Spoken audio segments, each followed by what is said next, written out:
여러분, 판도라 상자 이야기를 들어보셨습니까?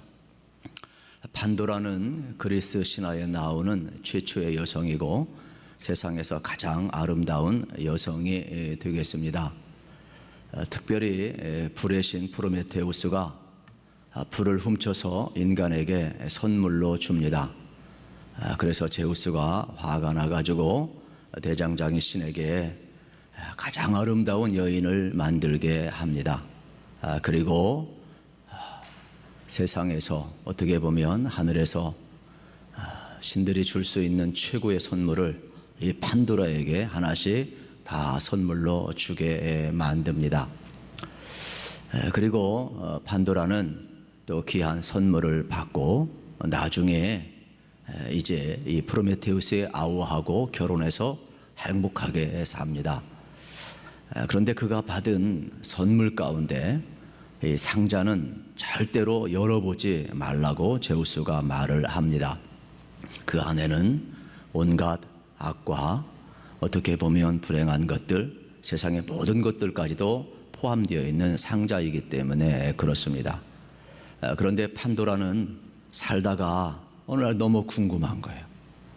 그래서 그는 호기심을 견디지 못하고 판도라 상자를 여는데 그 안에서 온갖 불행과 또 심지어는 질병, 전쟁, 가난, 증오, 시기 전부 나오는데 감당할 수가 없어요. 그래서 얼른 판도라 상자를 덮었는데 희망은 빠져나오지 못했습니다. 그래서 이 땅을 살아가면서 온갖 질병과 전쟁과 증오와 어떻게 보면 불행 가운데 살아가는데 아직 나오지 못한 그 희망을 붙들고 바라보면서 살아가는 이야기가 되겠습니다. 그래서 판도라 상자는 어느 때 쓰이느냐, 밝히면 또 공개하면 엄청난 혼란이 야기되는 사안이기 때문에 덮어놓을 때 쓰는 단어가 되겠습니다. 오늘 본문은 복음의 판도라 상자를 덮으려고 하는 유대 지도자들의 모습이 많이 나옵니다. 이들 앞에서 스데반이라는 사람이 긴 설교를 이어가고 있는 장면을 우리는 보게 되는 것입니다. 여러분, 그 당시 스데반은 성령과 지혜가 충만하여서 이 복음의 판도라 상자를 열고 예수 그리스도를 증언을 했습니다. 그런데 유대 종교 지도자들은 이 복음의 판도라 상자를 덮으려고 하고 스데반을 거짓 증인자들을 내세워서 고소하고 협박하고 잡아가고 돌을 던지고 핍박을 하고 있습니다. 이러한 때에도 여러분, 스데반은 거침없이 하나님의 사람으로 그의 길을 걸어가고 있다라는 사실입니다. 그래서 이미 여러분 사도행전 6장 13절 14절에서 이미 말씀을 나누었는데 다시 한번 우리가 연결점을 찾아서 확인해 보면 이렇습니다. 거짓 증인들을 세우니 이르되 이 사람이 이 거룩한 것과 율법을 거슬려 말하기를 마지 아니하는도다. 그의 말에 이 나사렛 예수가 이것을 헐고 또 모세가 우리에게 전하여 준 규례를 고치겠다 함을 우리가 들었노라 하거늘 말씀하고 있습니다. 이 내용이 무슨 내용입니까? 복음의 판도라 상자를 열고 예수를 증언하는 스데반을 유대 종교자들은 논쟁을 하면서 덮어버리려고 합니다. 덮을 수 없으니까 강제적으로 덮기 위해서 거짓 증인들을 내세우고 고소를 하는데 바로 스데반의 설교를 책잡기를 시작을 합니다. 스데반은 예수님을 전하고 있습니다. 목회는 예수님을 전하는 게 목회입니다. 설교는 하나님의 뜻을, 예수님을, 성경을, 이 시대를 하나님의 말씀으로 운반하는 게 설교입니다. 그렇기 때문에 여러분, 세상 사람이 볼 때는 얼마든지 불쾌할 수도 있습니다. 그러나 스데반은 거침없이 복음의 판도라 상자를 열어 제키고 있습니다. 그런데 유대 종교지자들이 덮기 위해서 그를 고소한 내용은 크게 두 가지가 되겠습니다. 하나는 예수님께서 성전을 헌다는 말씀이고 또 하나는 예수님께서 율법을 고치겠다라는 율법에 관한 말씀이 되겠습니다. 그러면 예수님은 내가 이 성전을 사흘 만에 헐리라 말씀을 했습니다. 우리가 잘 아는 것처럼 예수님은 자신의 육체의 죽음을 가리켜서 이 성전을 헐고 내가 다시금 세우려는 말씀을 하신 거잖아요. 그런데 유대 종교지자들은 예수님의 뜻을 깨닫지 못하고 문자적으로 해석을 했습니다. 왜 그랬을까요? 유대인들은 성전은 하나님의 집이고 하나님의 임재가 있기 때문에 성전을 허문다는 것은 하나님을 인정하지 않는다는 뜻입니다. 하나님을 거부한다는 뜻이기 때문에 유대인들은 화들짝 놀란 겁니다. 그래서 신성모독죄로 스데반을 몰아가고 있는 겁니다. 또 예수님께서 율법을 고치겠다는 말씀은 예수님께서 율법을 폐하러 온 것이 아니라 완성하러 왔다고 말씀을 했잖아요. 율법은 하나님의 말씀이에요. 무슨 말씀입니까? 하나님의 말씀을 듣고 지키는 자에게 순종과 복을 주지만 하나님의 말씀을 지키지 않는 자에게는 하나님의 진노가 임하고 영원한 멸망이 임하는 겁니다. 그래서 율법은 우리 인간이 하나님의 뜻을 깨달아 알지만은 지킬 수 없잖아요. 그래서 모든 인간에게 사망이 선포되었잖아요. 근데 예수님은 이 율법을 완성하기 위해서 죄값을 지불하기 위해서 오셨어요. 그래서 예수님의 십자가의 죽음은 율법을 완성한 거예요. 죄의 삭은 사망인데 하나님의 말씀을 지키지 못하는 자들에게 하나님의 진노가 퍼붓는 것을 친히 담당하시기 위해서 율법을 완성시키기 위해서 오셨다는 말이에요. 예수님은 율법을 폐한 자가 아니라 십자가에서 완성시키신 분인 것입니다. 그래서 스데반은 이렇게 철저하게 예수 그리스도의 여러분 십자가와 부활 그리고 예수님을 통한 온전한 이 구속사를 지금 증언해 내고 있다라는 사실이 되겠습니다. 하지만 유대 종교 지도자들은 오히려 성전 파기자, 율법 파기자로 왜곡하면서 몰아가고 있는 장면을 보게 됩니다. 생사의 갈림길에서 스데반은 계속해서 여러분 이 진리의 판도라 상자를 열어가고 있다라는 사실이 되겠습니다. 그 당시 유대 종교 지도자들은 덮으려고 했어요. 예수님이 아직 오지 않았다는 거예요. 메시아를 기다렸지만 메시아가 오지 않았다라는 거예요. 그러나 사도행전의 배경은 그게 아니잖아요. 사도행전의 배경은 이미 예수님이 오시고 십자가에 못 박히시고 이미 부활하셨고 여러분 마가다락방에서 120문도가 성령을 체험을 했습니다. 그래서 성령 체험을 하면서 수많은 사람들이 회개하고 돌아왔습니다. 그리고 예수님을 그들은 믿기 시작했고 성령 체험하면서 십자가가 우리를 위한 구속사이고 예수님의 부활을 믿는 자들에게 영원한 생명을 주심을 그들은 보아왔습니다. 그래서 회개하고 3,000년 5,000명 돌아오게 되는 것이고 그들이 하나님 나라 가치관을 가지고 새로운 하나님 나라 백성으로 살아가는 역사가 일어나는 겁니다. 예수의 이름으로 안전배가 일어나고 표적과 기적이 일어나고 모든 질병의 고침을 받고 땅의 가치를 가지고 살아가는 사람들이 하늘의 가치를 가지고 살아가는 역사가 일어났다는 사실이에요. 이러한 것을 그들은 포기할 수 없었고 덮을 수가 없었습니다. 그래서 사도들과 120문도와 스데반도 이 복음의 판도라 상자를 닫지 않고 열면서 세상을 향하여 예수 그리스도의 주되심을 선포하고 있는데 유대인들은 특별히 유대 종교자들은 이거를 권력으로 덮으려고 그랬어요. 덮을 수가 없는데 이때 여러분 스데반은 자기 목숨을 내어놓고 거침없이 이 은혜의 판도라 상자를 열어 제키고 있습니다. 자기를 욕하고 자기를 거짓증에 세워서 고소고발하고 심지어 설교조차도 못하게 하는 그때에 여러분 당당하게 스데반은 서서 설교를 하는데 듣지 않는 자들을 향하여 설교하는 게 얼마나 어려운지 여러분 아십니까?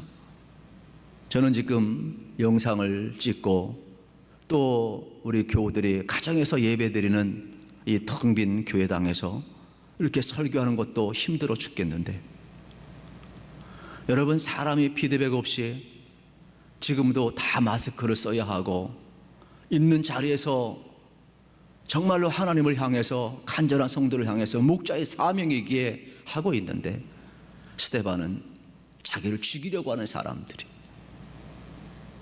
어떻게 보면은 자기를 거부하는 사람들이에요. 듣지 않으려고 하는 사람들 앞에서 하는 설교처럼 어려운 게 어디 있겠어요? 그런데 스데반은 이렇게 이야기를 풀어갑니다. 부형들이여, 존중의 언어죠. 그러면서 유대인들이 가장 귀하게 여겼던 아브라함의 이야기부터 시작을 합니다. 오늘 2절 말씀을 보면은 우리 한번 읽어보겠습니다. 스데반이 이르되 여러분 부형들이여 들으소서. 우리 조상 아브라함이 하란에 있기 전 메소포타미아에 있을 때에 영광의 하나님이 그에게 보여 말씀하고 있어요. 무슨 내용입니까? 하나님이 아브라함을 선택하셨다는 사실입니다. 하나님이 아브라함을 선택하셨다는 사실이에요. 이 내용이 왜 이렇게 중요할까요? 유대인들은 여러분 아브라함을 믿음의 조상으로 여기고 대단하게 여깁니다. 그런데 성경에 보게 되면은 아브라함이 메소포타미아, 우리가 잘 아는 표현으로 이야기하면 갈대아 우르입니다.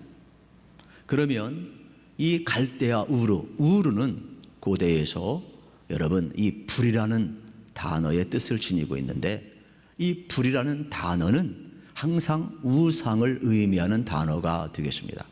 그러니까 아브라함의 아버지 데라는 우상 공장에서 우상을 만들어서 팔아서 밥 빌어 먹고 산 인물이에요. 그런데 그의 자녀도 당연히 그 지역의 영향을 받았겠지요. 그런데 하나님은 어떻게 하셨습니까?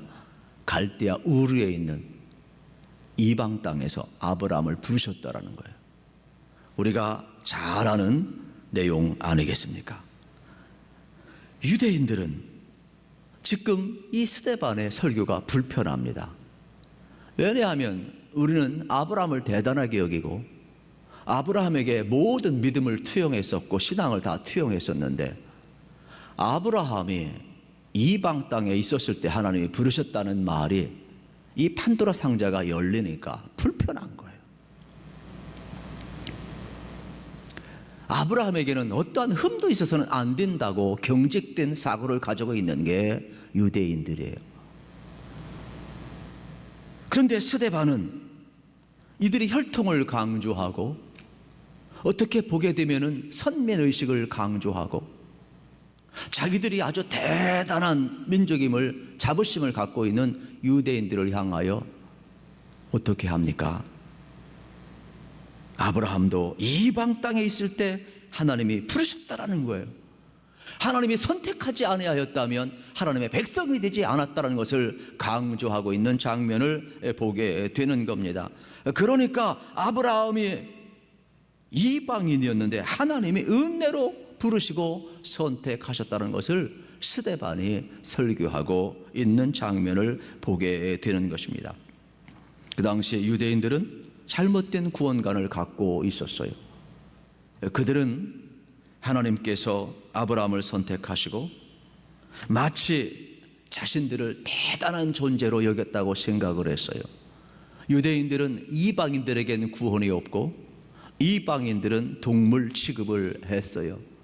그런데 그들이 대단하게 여기는, 국보로 여기는 아브라함이 이방 땅에 있을 때 하나님이 불렀다고 그러니까 그들의 근본이 무너지는 거예요. 여러분, 우리가 이것을 알아야 돼요. 우리의 구원은 어떠한 혈통도 아니고 어떠한 행위도 아니라는 겁니다. 아브라함을 이방 땅에 있을 때, 갈대아 우르에 있을 때에 하나님이 부르신 것은 하나님의 은혜라는 겁니다. 하나님의 선택하심이라는 겁니다. 구원은 우리의 능력도 아니고 우리의 행위도 아니고 우리의 공로도 아니고 우리의 혈통도 아니라는 거예요. 구원은 하나님의 은혜고, 구원은 하나님이 아브라함을 부르셔서 하나님이 선택하셨기 때문에 아브라함에게 하나님의 구원의 역사가 일어났다는 것을 스데반은 강조하고 있는 장면을 보게 되는 것입니다. 자신들의 선민 사상을 전유물로 여기고 마치 이방인들은 지옥의 땔감으로 여겼던 유대인들에게 하나님의 구원은 모든 사람에게 흘러가야 된다. 우리를 먼저 택한 것은 우리가 잘나서가 아니라, 아브라함이 잘나서가 아니라 우상의 도시에 있었지만은 하나님은 아브라함을 부르셔서 은혜를 주시고 선택하셔서 구속하셔서 하나님의 구원사를 이루고 너희들로 하여금 열방이 하나님 앞에 돌아오기 위하여 구속사로 쓰는 것이지, 구원은 너희들의 전유물이 아니라는 거예요. 구원은 너희들을 통하여 흘러가야 될 하나님의 선택이요 하나님의 은혜의 사건임을 강조하고 있는 내용이 되겠습니다. 오늘 우리들도 마찬가지입니다. 구원은 소수에게만 있는 것이 아니에요.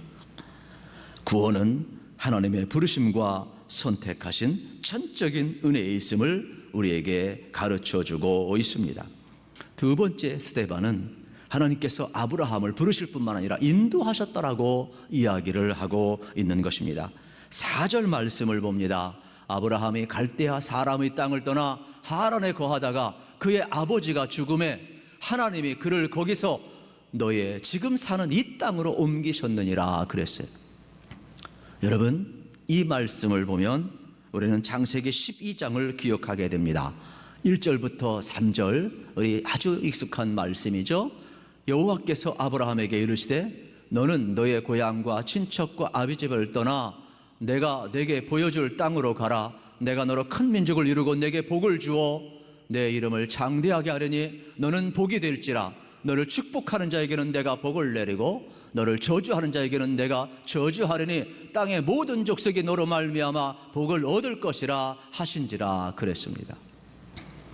여러분, 하나님이 아브라함을 부르시고 선택하실 뿐만 아니라 하나님이 인도하셨다는 내용이 되겠습니다. 그런데 그 인도하는 내용을 보면 우리 생각하고 달라요. 너의 고향, 본토, 친척, 아비집을 떠나라는 거예요. 그런데 그 당시는 떠날 수가 없어요. 왜냐하면 가족 공동체의 문화예요. 자기 삶은 가정에 있어요, 마을에 있어요, 공동체에 있어요, 가문에 있어요. 그래야만이 생명이 보호돼요. 그래야만이 재산을 상속받을 수 있어요. 그래야만이 자기의 스펙과 권리와 세상을 살아갈 수가 있어요. 자기의 삶의 모든 기반인 거 우리가 잘 알잖아요. 심지어 왜 탕자가 여러분 불효한 줄 아십니까? 아버지를 떠났기 때문이에요. 그리고 살아있을 때 재산을 달라고 했잖아요. 탕진한 것은 두 번째 치고, 부모가 살아있는데 상속분을 달라고 하는 것은 살아있는 부모 보고 죽으라는 말이에요. 불효하는 거예요. 그건 아주 모독이에요, 살아있는 부모에 대한. 그런데 뭐라 그럽니까? 고향, 본토, 친척, 아버지집을 떠나라는 거예요. 이건 뭘 의미해요? 지금까지 내가 생명으로 여겼던 것, 너의 삶의 근거지, 너의 힘, 네가 살아야 될 이유, 이 모든 것 무엇이냐고 묻는 질문이에요. 이제는 하나님이 인도하겠다라는 거예요. 갈 바를 알지 못하지만은 아브라함은 자기의 삶의 기반을 내려놓아요. 이제는 하나님이 부르심 앞에 순종하며 나아가요. 그러면 끝까지 하나님 바라보고 나아가는데 인간은 나약해요. 하나님의 인도하심, 갈 바를 알지 못하고 나가 순종하다가 그가 흉년을 만나고 가뭄의 시기를 보내는데 걱정을 해요. 우리가 믿음이 있는 것 같지만 어려울 때 걱정이 오잖아요. 그러면 하나님의 뜻을 기다리고 그저 하나님이 먹여주시면 살고 그저 하나님의 뜻을 기다려야 되는데 인간적인 방법을 자꾸 동원해요. 그래서 애굽으로 내려가요. 살려고 내려갔는데 웬걸, 애굽의 통치자 바로가 보니까 아유, 그의 부인이 너무 예뻐. 부인인지 모르잖아요. 그래 누구냐 그랬더니 가만히 그 눈을 보니까 흑심이 있는 것 같아. 내 부인이라고 그랬더니 나 죽이고 지두새도 모르고 죽이고 빼앗아갈 것 같아. 그 당시 문화가 그러니까 정복자가 다 가져가는 세상 아니에요. 그거 아브라함이 모르겠어요?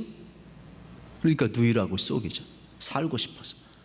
당당한 남편도 아니요, 하나님의 사람도 아니에요. 그런데 하나님은 아브라함을 택하셨죠. 하나님이 아브라함 이러한 연약함 속에서 버려둘 수 없잖아요. 그래서 하나님이 직접 개입을 하셔서 그날 밤 하나님이 나타나셔서 애굽의 통치자에게 절대로 사라를 손대지 말라, 그래야 하면 너 죽일 것이라고 하나님 말씀하시잖아요. 하나님이 무섭게 개입을 하셔요. 여러분 보세요. 아브라함이 가장 연약할 때입니다. 아브라함이 가장 실수할 때입니다. 남편으로서도 비겁할 때이고 하나님의 사람으로서 가장 믿음이 연약할 때예요. 그런데도 하나님은 아브라함을 인도하셨잖아요. 유대인들은 무슨 아브라함이 부족함이 없고 무슨 뭐 대단한 줄 아는데 아니에요. 성경은 명확하게 이야기하는 거예요. 우리 허물이 있음에도 불구하고 약함이 있음에도 불구하고 하나님이 부르셨기 때문에, 하나님이 택하셨기 때문에, 하나님의 구속사를 이루기 위하여 쓰셔야 될 종이기 때문에 하나님이 인도한다는 것을 가르쳐주고 있는 거예요. 세 번째로는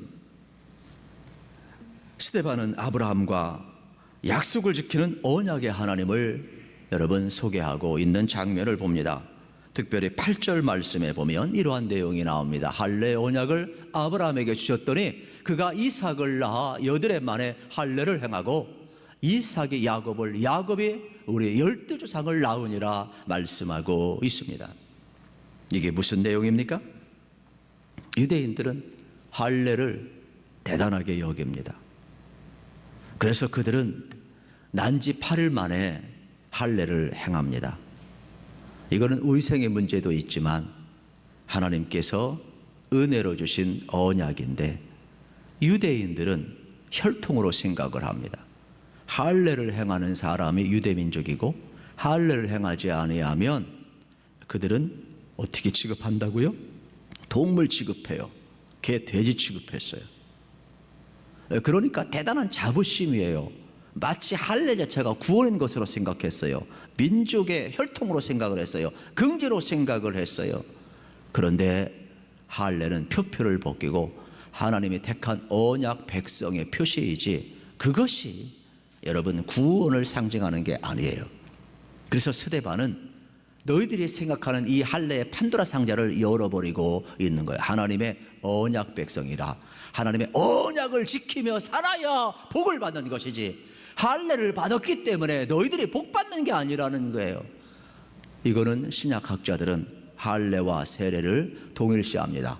또 설명을 할 때 홍해 사건을 세례와 여러분 연관시켜서 학자들은 설명을 합니다. 그러면 세례는 무엇이냐? 우리가 잘 아는 건 죄 씻음을 받는 거잖아요. 여러분 예수님을 구주로 영접하는 사람들이 거쳐야 되는 것이 뭐냐?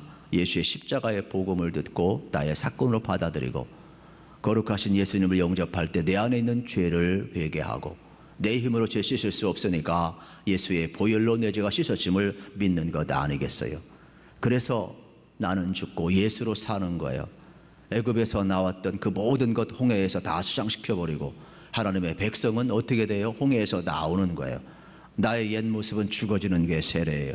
그리고 이제는 예수를 주로 고백하고 내 안에 예수 그리스도가 살게 하는 게 세례예요. 그래서 이제 내가 사는 것은 내가 사는 것이 아니에요. 나를 위해 십자가에 못 박혀주신 예수 그리스도를 존귀케 하기 위해서 사는 거예요. 그렇기 때문에 할례도 언약의 표시이듯이 세례도 언약의 표시인 거예요. 그러면 예수님을 받아들였어요? 여러분이 죄 씻음을 확신을 했어요. 그러면 오늘 우리의 삶은 어떻게 살아가야 돼요? 하나님의 언약을 지키고 내가 할례 받은 자로서 언약 백성, 내가 세례 받은 자로서 그리스도인으로서 하나님의 언약을 지켜가며 살아가야 되는 거예요. 하나님의 말씀 앞에 우리가 붙들려 살아가야 될 존재라는 거예요. 세례는 하나의 기능이지 그것이 여러분 구원은 아닌 거예요. 할례도 마찬가지예요. 그래서 언약 백성은 하나님과 우리 사이에 예수를 중보자로 삼고 하나님이 주신 그 말씀을 따라 살아갈 때 말씀대로 이루어진다는 것을 우리에게 가르쳐주고 있는 장면을 보게 되는 것입니다. 결코 자랑하거나 결코 의시되는 것이 아니라 오히려 하나님의 약속을 품고 살아가는 자가 하나님의 자녀임을 우리에게 가르쳐주고 있습니다. 우리의 방향은 명확해야 합니다. 하나님의 주권을 인정하고 하나님의 통치를 선포하고 언약 백성으로 살아서 하나님이 우리를 들어쓰는 역사, 이 시대 하나님은 이러한 사람을 찾고 있는 거예요. 주권이 이양되어야 되는 거예요. 간절히 바랍니다. 저는 언약 백성으로 여러분 살으셔서 하나님의 말씀이 꼭 이루어짐을 경험하시고 여러분을 통해서 계속해서 하나님의 구속사가 이어가져 가기를 우리 주님의 이름으로 축복합니다.